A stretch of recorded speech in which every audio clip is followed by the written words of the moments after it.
So that's the end of our Dark Skies Festival. I hope you enjoyed it. Hopefully you've had some time in your back garden. We hope you could have looked up and counted the stars in Orion. Maybe you looked at your own nocturnal wildlife and hunted down a hedgehog or two. Maybe you did some colouring, or you just whetted the appetite with some of the books or some of the talks we gave at some of the planetariums. And of course, hopefully after lockdown, hopefully you can visit some of these dark sky discovery sites. I think you'll agree that we're really lucky to have such dark skies on our doorstep, where we can still show our children the Milky Way. And this is a blessing worth protecting for the generations still to come. So at the end of the festival, I think it's time to tell you what you can do to help protect dark skies. And I'm going to give you some top 3 tips of what to look out for when choosing a light bulb and how to put it up. And those things are the colour, the lumens, and if a light can be tilted downwards or not. And with those 3 things, you should be able to do your bit for the dark skies wherever you live.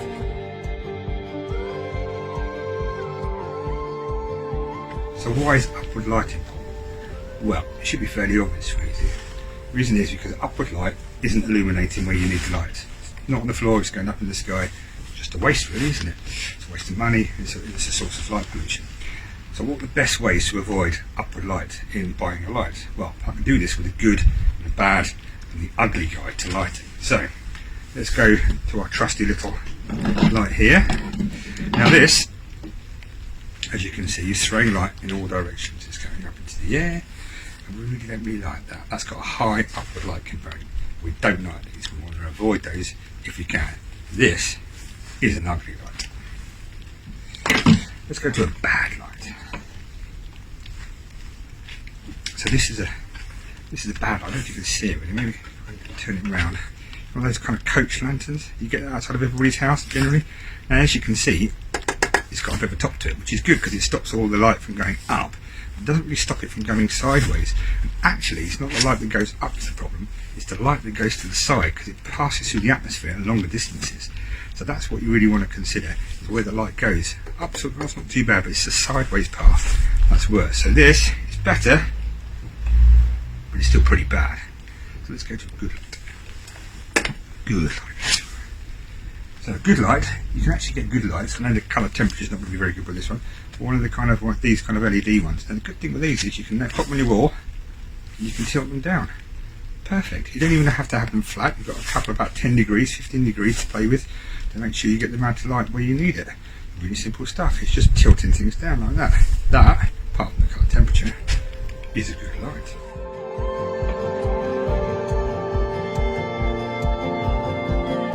Another thing to consider is the colour of the lamp. We measure this in something called the CCT, the colour correlated temperature. It's measured in degrees Kelvin, which is just an astronomical fancy way of telling you what the temperature is. What we want to avoid are the really, really bright white lights that are around about 5000 K because they are very, very white, as you can see here with this one. Very, very white light, you can't see me. Now the trouble with white light is very rich in the blue wavelengths, and those blue wavelengths excite the atmospheric atoms and they allow the blue light to penetrate further into the sky, which means we have more light pollution. So we want to avoid those. You may see them with some of the street lights that are kind of quite bright in the area. The glow is that much bigger. What we actually want is something closer to 3000 Kelvin, which is what this one looks like. It's a lot more orangery, as you can see. And this is much better because it doesn't contain those blue-white wavelengths, which means we constrain the amount of light pollution coming out.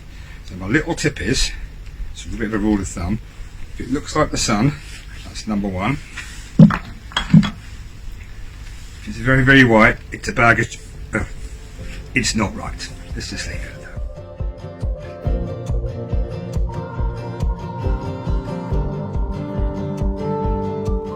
So what is a lumen and why are they important? Well, a lumen is roughly the measure of how much light a lamp will give off. Now previously we kind of dealt with wattages and we picked 60 watt bulbs off the shelf to do what we need for most domestic purposes. But because with the invention of LEDs, it means we got a lot more light for less power. So just picking a 60 watt bulb off the shelves is no longer really useful. So we're dealing in lumens these days.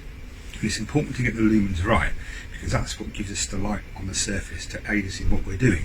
If we just go for the brightest source we possibly can get, we're just going to be over illuminating everything, and all that scattering is just going to go up into the atmosphere and create light pollution. And that magic number is about 500 lumens, which incidentally is about equal to a 60 watt incandescent light bulb. So let's just see what 500 lumens actually looks like, just to show you that it is completely appropriate for domestic purposes. So this is it here, just a normal little light bulb in a holder there, and that's about 500 lumens. As you can see, it's enough light for me to walk up my garden path, put the key in the door safely, and put the shopping away. Nice and easy. So what if you need to light an area in your back of the garden that's a long way away? Well, stick to the rule, 500 lumens. What you actually want to do is buy more 500 lumen lights and put them around in the right places in your garden.